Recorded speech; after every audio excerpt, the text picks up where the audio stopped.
Ways my autism presents as a Black woman with late diagnosed ADHD and autism. How exhausted I get and how much recuperation time it takes for me after socializing for any amount of time with any person except for my wife is concerning.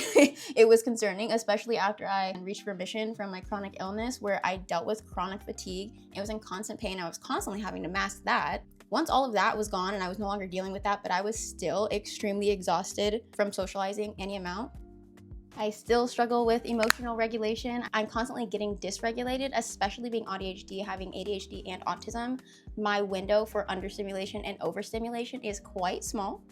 And I think one of the last things that really stood out was my rigidity, was how affected I was by routine change, by a change in plans, needing things to be done in a specific way that I might not have even communicated to anybody, but for some reason, even if it's all internal, I become really dysregulated and fixated on the fact that it didn't go a specific way, why it didn't go that way. Coming off as controlling because you need things done a certain way. Our special interests are in things that are seemingly typical, like makeup, psychology, sociology, behavior, the way the brain works. We're able to get extremely good at things very quickly.